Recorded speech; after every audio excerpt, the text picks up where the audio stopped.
Welcome back, everybody. Another Choppin' Screw episode here. We got a very special guest. You already see him on the screen here. We got Senor Foodie in today, man.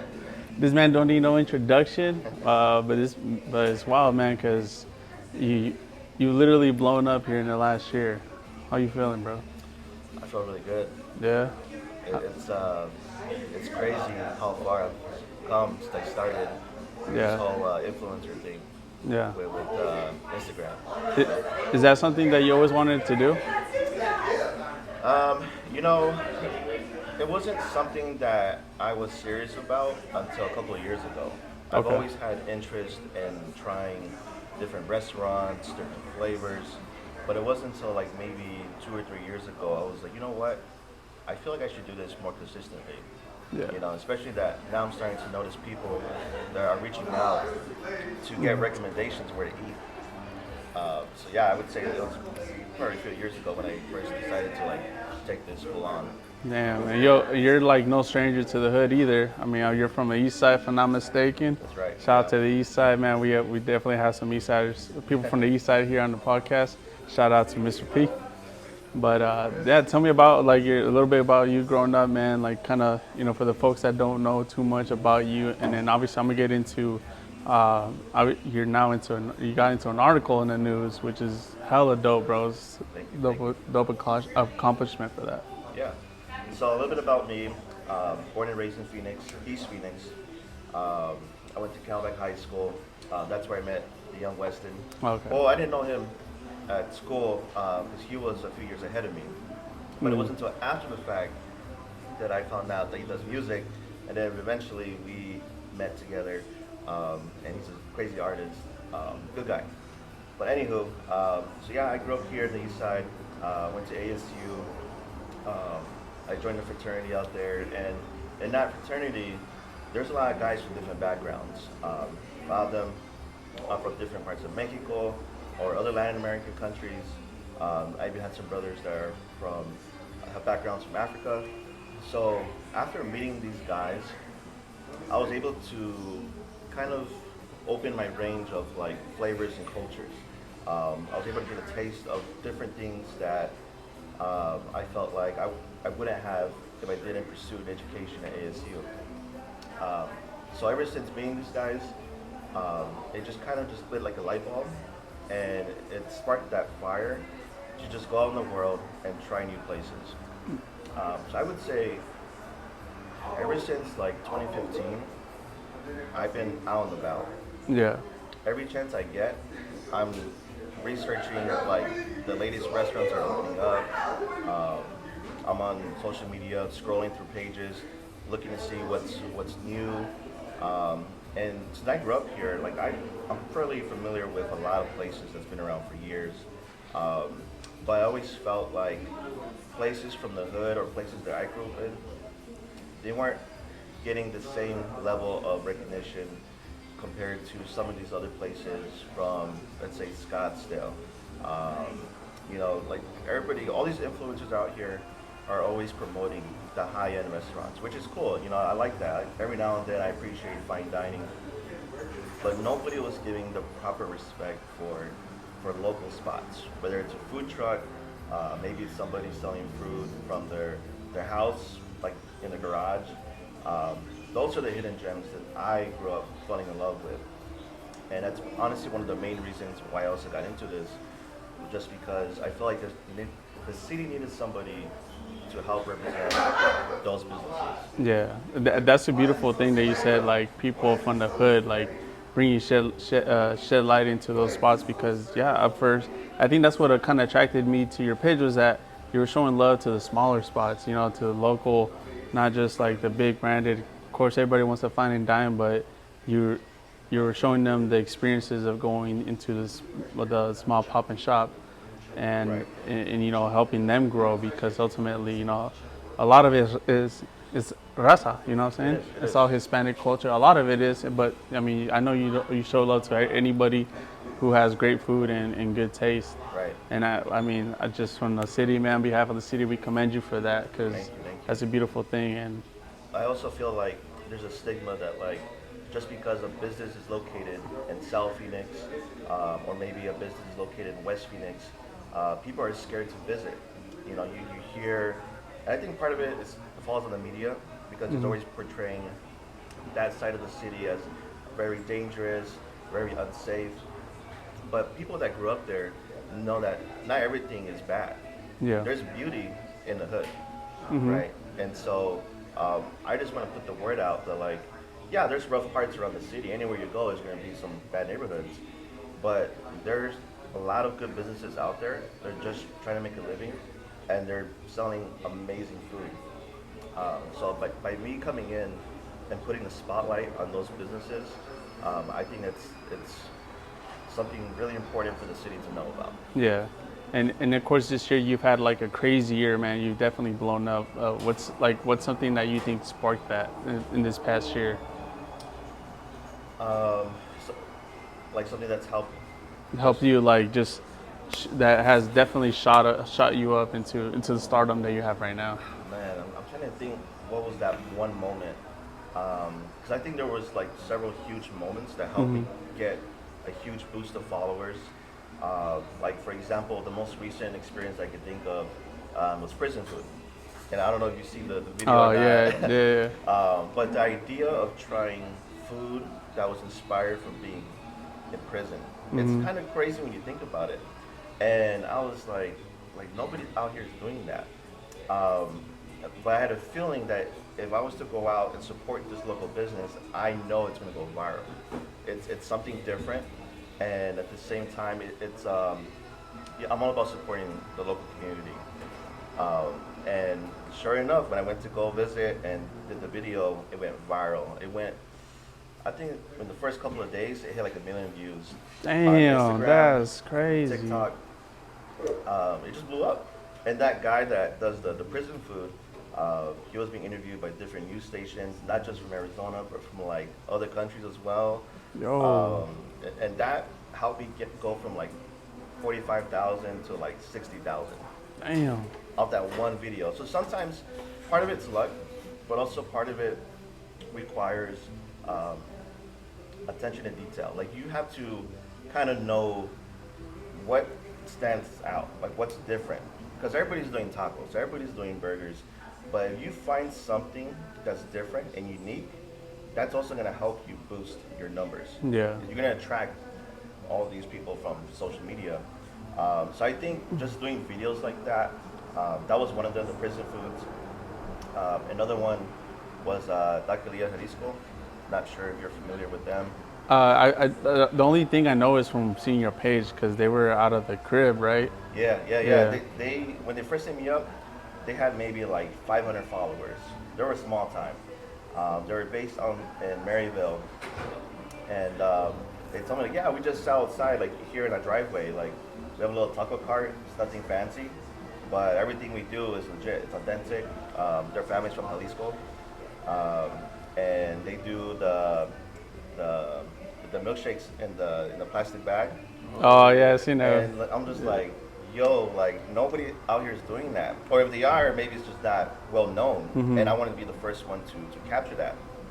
And sure enough, again, at that time, I had maybe like, I was probably like at 38, 39,000. And just by featuring them, it helped me just boost my platform and theirs as well. They went from 500 followers to like 10,000 followers in that same week. Damn, bro, that's And they got crazy. so big that the city shut them down. They said, hey, you can't sell here anymore. You got your neighbors complaining. There's people lining up down the street, all down of Indian school. We can't do that. Damn. So eventually they grew up out of their driveway and they relocated to a different location. And they're doing great. They're selling out every weekend. Damn, You know, bro. and that's all it took was just that one video reviewing them. Bro, that's such a beautiful thing, man. Especially like for them, and like I'm sure for them, they're so grateful for you, and then they'll always like hold you, praise you for that because that's like a life changing experience, bro. And obviously, like that's what I like. I kind of like get excited for it, like, especially like doing interviews because you never know. You know what I'm saying? Like always capture moments like this, and obviously now you got published in a newspaper. How did that come about? So that was like unexpected. I didn't know that would ever happen to a guy like me. You know Come what on, man. I You just yourself some credit. mean? It was just out of the blue. This lady reached out. She saw my Instagram and she sent me a DM. She said, "Hey, I'm a writer for AZ Central. I would love to do a story on you." And I was like, "This is interesting. Like, is this for real, or is this like one of those like bots Yeah. reaching out?" And she's like, "No, like I'm legit, and let's schedule a phone interview, and I have some questions about what you do with like the foodie community, and kind of just a little bit about your background." And so we scheduled a date. We talked on the phone, and she asked all these great questions. Where I'm from, how I got started, um, and then after the interview was done, she said, "Hey, it's not a guarantee that we're going to publish your story." She Oh just said, shit. like, all the articles or the stories that we write up has to get approved by the editor, and then at that point in time, they would decide if they're going to publish your story. So I was like, okay, they're definitely not going to publish my story. Like I'm a nobody. You know what I mean? Yeah. Um, and sure enough, a couple of weeks later, after not hearing anything, I was kind of like already like thinking in my head, like, you know what, they're probably not gonna go with the story, which is cool. It's whatever. I'm gonna still keep grinding out here. And then a chef, her Instagram account is Mama Phoenix. She does pop-ups from the valley. She was the first one to notify me about the article. Like she tagged me. I was at the airport. I was on my way to Seattle, and as soon as I get through the TSA, I get a notification. Somebody tagged me in their stories, and I pull it up, and it's the article. Oh And I shit. was like, "What the fuck? That's crazy." So like immediately pull up the link, read the article, and I was just really surprised. Damn, dude. That's Yeah, that's it's amazing. yeah, for sure. Damn, bro. That's crazy. I can like never imagine or like I've never had somebody I know that has been able to accomplish something like that, and it's a beautiful thing, bro. For sure, Like for it's sure. and I give you flowers for that. Thank you. One thing I've noticed a lot recently is a lot of pop-ups, like right, like pop-up. We got Phoenix Burrito Plug always doing pop-ups here at Cholo Coffee. You have pop-ups with Hustle Foods, the pasta guy. What do you think? What are your thoughts on those pop-ups? Because like for me, I just seen them more and more frequently, and I think it's dope because it brings culture, like how do I say this? Like street culture, but also like good food experiences. Yeah, I think right now pop-ups is a huge thing happening right now all around the valley. Like the ones you mentioned, Hustle Foods, the Burrito Plug, shout out to the Burrito Plug. Um, these pop-ups are really important because they're uniting the city together. When you think about it, who's showing up at these events? You have people driving down from all parts of the city, and then you have other local chefs coming out too. And I look at it as a little bit as a tasting experience because not only are you going there to try really, really good food, but you're also going there to network, or at least I am. Yeah, for sure. You're going there, you're meeting all these amazing people from all over the valley, and that's where you're getting the news first of what's coming up next. Usually I get the inside scoop when I attend these events, and I'm getting to learn a little bit about the person behind the pop-up. I'm learning about their future plans. I'm also learning about other up-and-coming chefs, and that helps me in what I do because now I can prepare my content. I'm always trying to be the first one at a lot of these events, not only to help me, but also to help promote these small businesses, continue to thrive, um, because it is challenging. I feel like for a lot of chefs that are thinking about opening a restaurant, like a brick and mortar, there's so many challenges behind that, including Definitely. like, the financial stress behind that. You know what I mean? And just by doing pop-ups, I feel like it's kind of more of the safe route to go. Um, and it's just a cooler, more exclusive, more intimate experience. Every pop-up that I've been to has been amazing. And I don't see it slowing down anytime soon. Um, and some of the best pop-ups that I've been to are the ones with the collaborations. Yeah. When local chefs team up with a local restaurant. Yeah. You've seen that probably with Bacanora, You've seen that with Chilte and Slow Pour Coffee. Um, those collaborations, when they work together to deliver amazing food and drinks, they end up being some of the best food I've ever had. So, Dude, yeah, I went to Chilte at Linger Longer Lounge. oh, did you? Okay, Yeah, yeah. Like a few months ago, I went with David from 443, nice. and I think that's like amazing thing because that was my first time ever like hearing about them or having their food. It was really, really delicious, Yeah, and then like seeing them like start doing the other collaborations with Slow Pour, and then Bacanora, of course, Renee. You know, I've been able to see a lot of that up close, and for me that brings me joy to the culture for sure. because although being like more in the music scene, I feel like a lot of that is starting to clash together, and I think you've done that, you've helped with that as well because obviously you pulled up to Marlboro's listening party, and then even then now it's like, oh my god, like you guys know Senor Foodie, Yeah. like yeah, I mean at the end of the day it's all love, you know what I'm saying? But that brings the culture in a lot more together. That's true. And I think food unites people. Oh, for If it sure. wasn't for doing this, I would have never met you guys Yeah. and ever get the chance to see how cool you guys are and the whole team. I feel like what you guys are doing is really great for the city.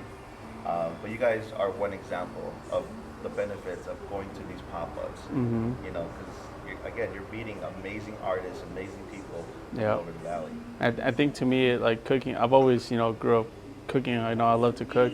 So I think that's another thrill that brings me to life because it's like, this food is really, really good. I think you would do really, really good with this person.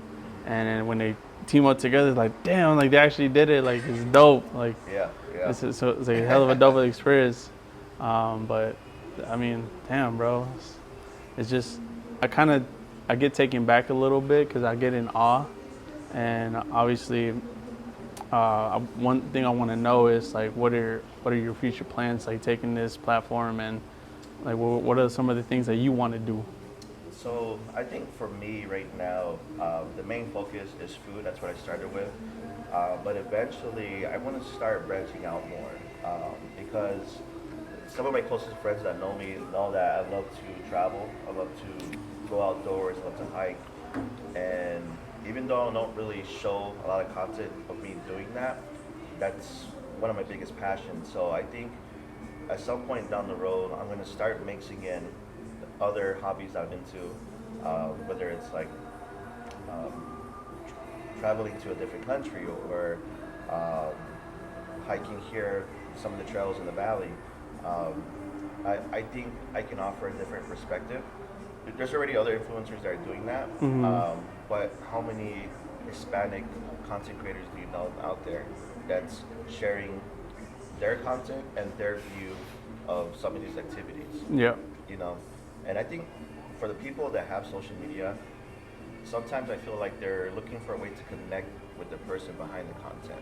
And if they see somebody like me, an Hispanic here, a guy that's born and raised from Phoenix, I feel like there's gonna have a stronger connection to that person.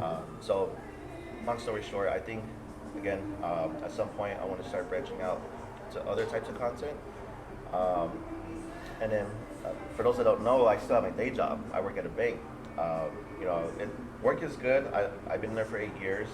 I have no complaints, but I think at some point I want to do this full time. Oh, for Being sure. a Yeah. content creator. You know, because think about it, I get to go out. Not only am I promoting different businesses, but I'm having a great time. Yeah. It's something that makes me happy. At the bank, like it's cool, it pays the bills, but I'm not really 100% passionate. You know, and I just feel like there will be more opportunities if I pursue my career as a content creator. Oh, for So that's sure. the goal. 100%. Yeah. It might not happen this year. It might happen next year. We'll see. You know, but I think you're right there. I think you're like just on the cuff of it, you know, for sure. like for real. Yeah. But I think another thing that separates you is your authenticity that you bring to it. Not just because, you can just. I don't think it's so hard to just post something, right? You know, make it real.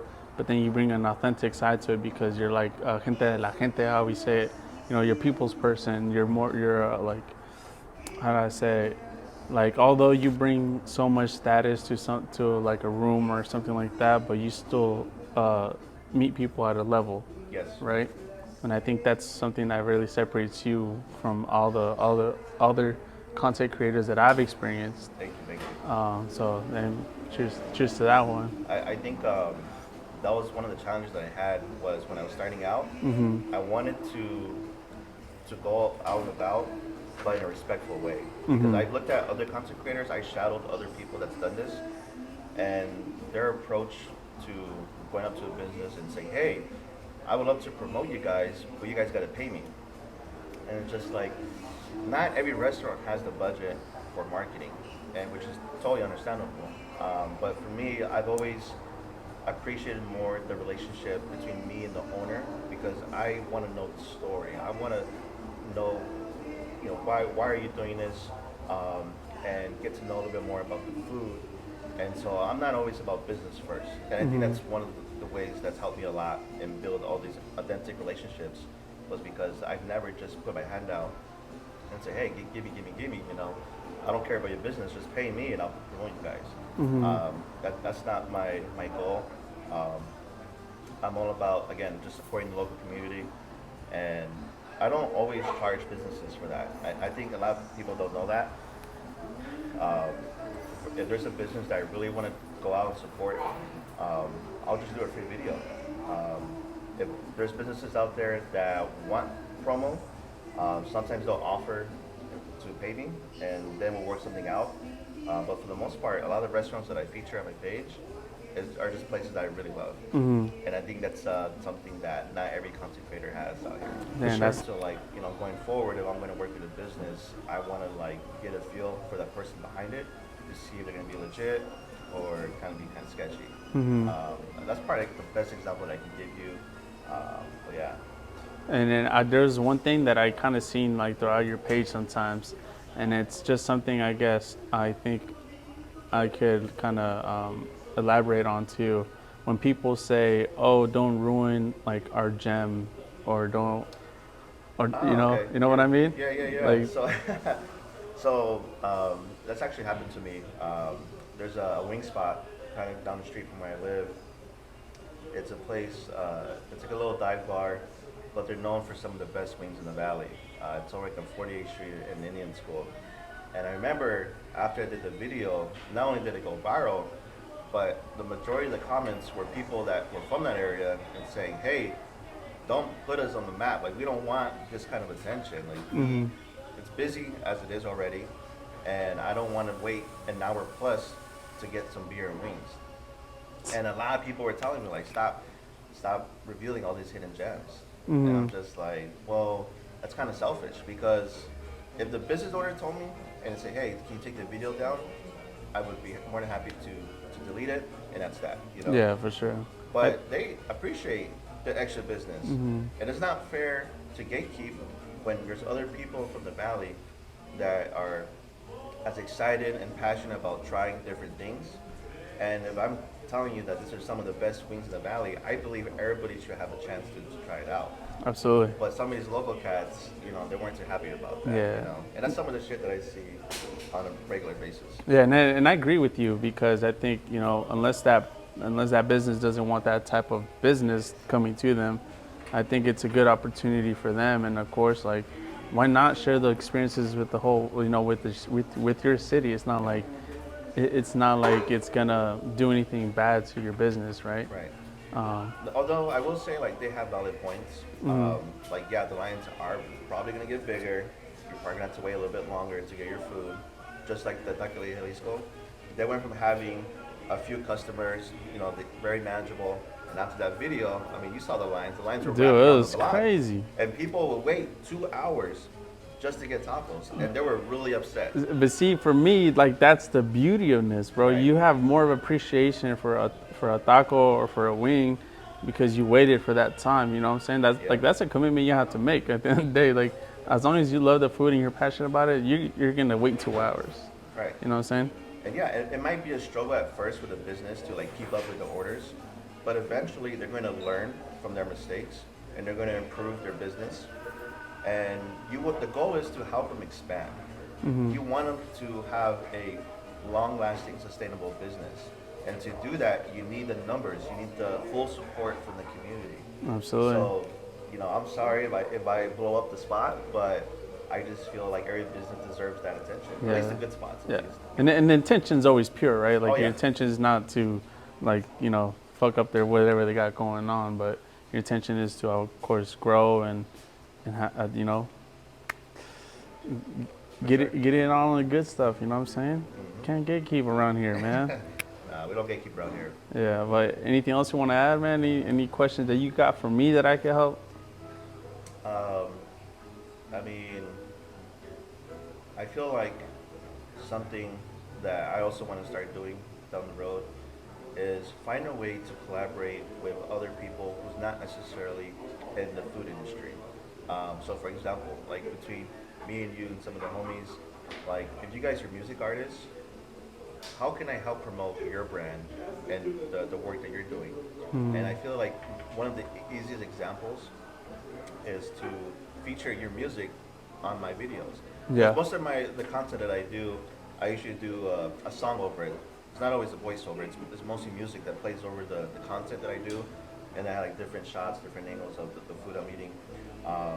But I think that's a really good example of how I can promote the people from my city.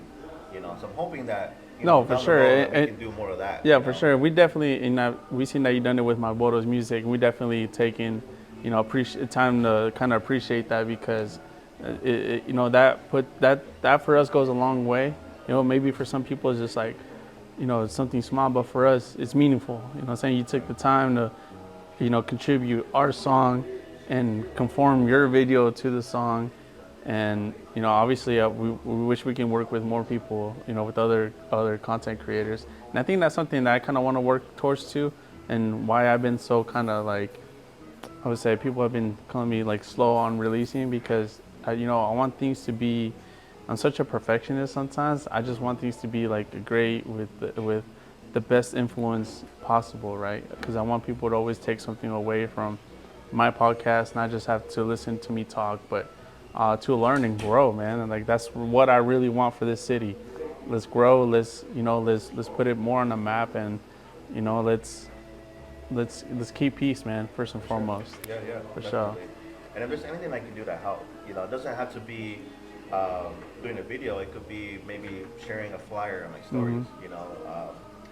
I hate it when people from the valley always complain about there's nothing to do. There's nothing to see. There's no events happening, but there is.